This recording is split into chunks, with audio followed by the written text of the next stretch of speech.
نكدي على جوزك، طلعي عين ولادك، الصبح تقومي كده وبالليل كده.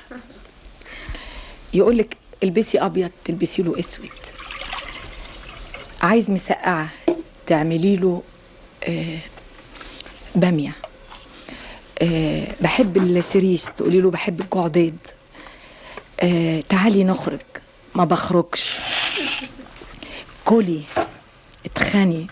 اتخاني بقى اللازي، اتخاني، انكشي شعرك، البسي وحش قوي في البيت، جريه يعني جريه وزقليه بالطوب، اعملي كل الحاجات ديت، سيبي ايديكي ما تعملهاش وسيبي رجليكي وملكيش علاقه بالبيت تماما. يقولك صباح الخير تقولي له ليه؟ على طول قولي له عايزين. انت ايه امال شغلتك ايه؟ نكدي على اللي خلفوه. وبعد كده ابقي تعالي قولي لي ايه اللي هيحصل. عليا النعمه هيموت فيكي، ولا يصلح معهم غير كده. اوعى حد يسمعني انا بقول كده، لان انا عارفه الست عناديه هتعمل العكس ده.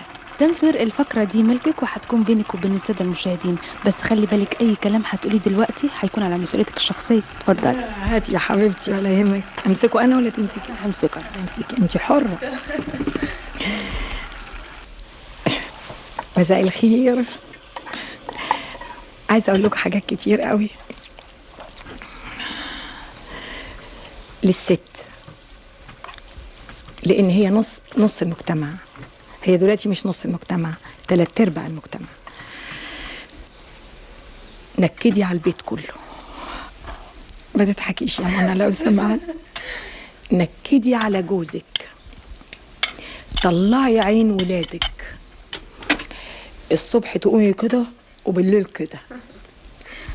يقولك البسي ابيض تلبسي له اسود، عايز مسقعه تعملي له باميه،